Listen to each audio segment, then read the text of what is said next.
धोबी का कुत्ता न घर का न घाट का।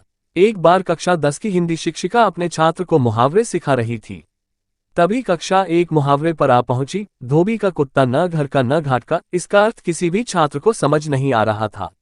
इसीलिए अपने छात्र को और अच्छी तरह से समझाने के लिए शिक्षिका ने अपने छात्र को एक कहानी के रूप में उदाहरण देना उचित समझा। उन्होंने अपने छात्र को कहानी कहना शुरू किया। कई साल पहले सज्जनपुर नामक नगर में राजू नाम का लड़का रहता था। वह एक बहुत ही अच्छा क्रिकेटर था। वह इतना अच्छा खिलाड़ी था कि उसमें भारतीय क्रिकेट टीम में होने की क्षमता थी।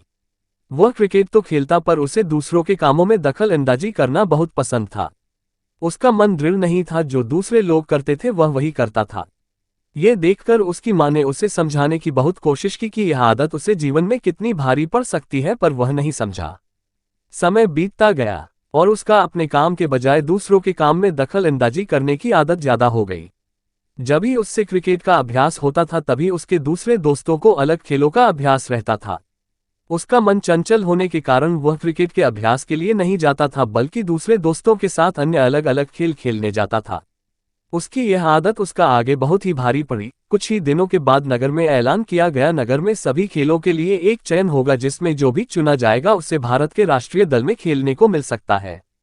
सभी ये सुनकर बहुत ही खुश हुए और वही दिन से सभी अपने खेल में चुनने के लिए जी जान से मेहनत करने लगे। सभी के पास सिर्फ 2 दिन थे। राजू ने भी अपना अभ्यास शुरू किया, पर पिछले कुछ दिनों से अपने खेल के अभ्यास में जाने की बजाय दूसरों के खेल के अभ्यास में जाने के कारण उसने अपने शानदार फॉर्म खो दिया था।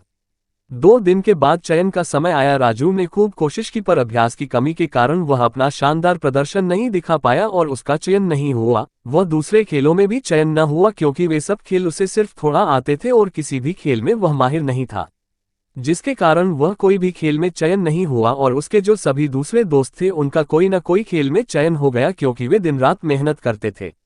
अंत में राजू को अपने सिर पर हाथ रखकर बैठना पड़ा और वह धोबी के कुत्ते की तरह बन गया, जो न घर का होता है न घाट का। इसी तरह इस कहानी के माध्यम से सभी बच्चों को इस मुहावरे का मतलब पता चल गया। शिक्षिका को अपने छात्रों को एक ही संदेश पहुंचाना था कि वे जीवन में जो कुछ भी करे सिर्फ उसी में ध्यान दे और दूसरों से विचलित न हो, वरना वह धोबी के कुत्ते की तरह बन जाएंगे, जो न घर का न घाट का होता है। क्या आपको ये कहानियां पसंद आई? अगर हाँ तो अपने दोस्तों और फैमिली के साथ जरूर शेयर करें।